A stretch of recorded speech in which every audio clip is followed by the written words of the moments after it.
रीवा जिले के त्योंथर तहसील से लगे हुए ग्राम आजोरा में एक परिवार बड़ी ही अजीबोगरीब बीमारी से पीड़ित है। इस बीमारी के चलते तीनों भाइयों का शरीर सूख गया है। कई डॉक्टरों से इलाज कराने के बावजूद भी इनकी हालत में कोई सुधार नहीं हो पाया है। हैरानी की बात तो यह है कि स्वास्थ्य विभाग भी इस बीमारी का पता नहीं लगा पाया है। रीवा जिले के त्योत्तर तहसील के ग्राम अजोरा के रहने वाले किसान परिवार के बच्चे अजीब व गरीब सी बीमारी से जूझ रहे हैं। जहां आज मेडिकल साइंस युग में बड़ी से बड़ी बीमारी की जानकारियां व उनका इलाज संभव है, तो वहीं अजोरा ग्राम में रहने वाला किसान राम नरेश यादव का परिवार अजीबोगरीब बीमारी से बेहद परेशान है।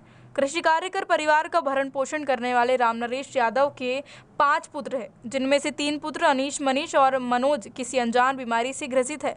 यहाँ तीनों बचपन में पूरी तरह से स्वस्थ थे। जैसे ही उनकी उम्र बढ़ती गई तो उनका शरीर सूखता चला गया। इस बीमारी से परेशान मनीष यादव ने हाल ही में प्रदेश के मुखिया शिवराज सिंह चौहान से अपने इस अनजान बीमारी को इलाज कराने की मांग की थी। साथ ही इलाज संभव न हो पाने पर इच्छा मृत्यु की मांग भी की थी। हम लोगों को अजीब सी बीमारी है जो हमें है और हमारे 2 भाई और 1 बहन को भी है।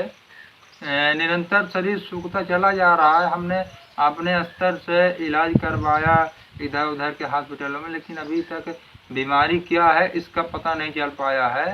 और स्वास्थ्य विभाग अभी तक रीवा का स्वास्थ्य विभाग ये बोला कि आपका बीमारी का रिसर्च एम्स दिल्ली और पीजीआई लखनऊ से डॉक्टर आएंगे, कैंप लगेगा रीवा में, तो आपका रिसर्च होगा, इलाज होगा। लेकिन ना तो कोई डॉक्टर आया और ना ही कोई इलाज हुआ है, मतलब कैंप लगा यहाँ पर। फिर हम परेशान हैं, निरंतर प्रयास कर रहे हैं कि हमारी पीड़ा को सरकार सुने और हमारा इलाज करवाए, हम लोगों का एक नया जीवन प्रदान करे। हम अपने मतलब जीवन से बिल्कुल परेशान हो गए। सरकार को इस बीमारी के बारे में अवगत कराते, इतना ट्वीट किया, इतना न्यूज में चलवाया सभी दोस्तों को लेकर कि हमारे मदद करें, आप सरकार तक हमारी बात को पहुंचवाइए। लेकिन सरकार तक एक भी बात हमारी नहीं पहुंच पाई। तो इसलिए हमने एक वीडियो बनाया कि सरकार अगर हम लोगों की इलाज नहीं करवा सकती है तो कृपया इच्छा मृत्यु देने की कृपा करें। हम तैयार हैं, हमें इच्छा मृत्यु दीजिए, हम ये जीवन नहीं जी सकते हैं अगर हमारी सरकार इलाज नहीं करवा सकती है। तो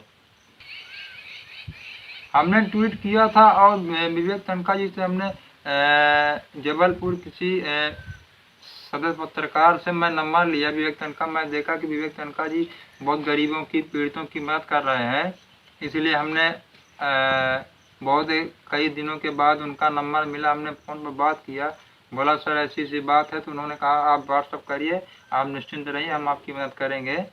तो फिर हमने उनके पास व्हाट्सअप मैसेज किया, मैसेज देख करके बोले कि आपसे तत्काल हमारी ऑफिस संपर्क करेगी और हम आपके इलाज के लिए एम्स में बात किए डॉक्टर गुलेरिया जी से और आपका इलाज होगा। वहीं अब मनीष यादव और उनके भाइयों का दिल्ली के एम्स में इलाज होगा। राज्यसभा सांसद विवेक तनखा में मानवता का मिसाल पेश की है। उन्होंने यादव परिवार के लोगों को पूरा विश्वास दिलाया है कि अब उनका इलाज दिल्ली के एम्स हॉस्पिटल में होगा। डॉक्टर गुलेरिया ने कहा कि वे इस अनजान बीमारी का इलाज अपनी देखरेख में करेंगे।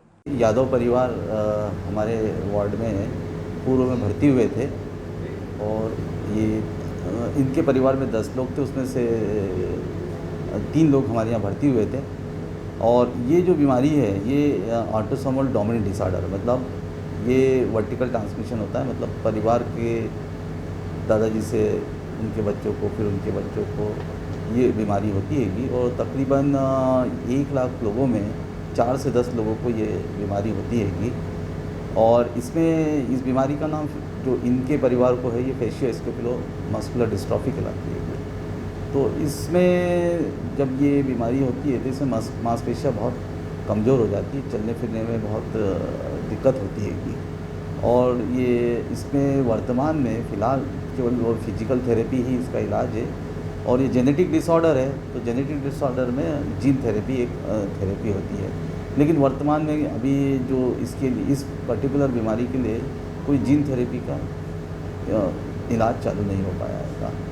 एक स्पाइनल मस्कुलर डिस्ट्रॉफी होती है, मसल्स की ही बीमारी है, मतलब ये बीमारी मसल्स की है, डायरेक्टली ही मसल को इन्वॉल्व करती है।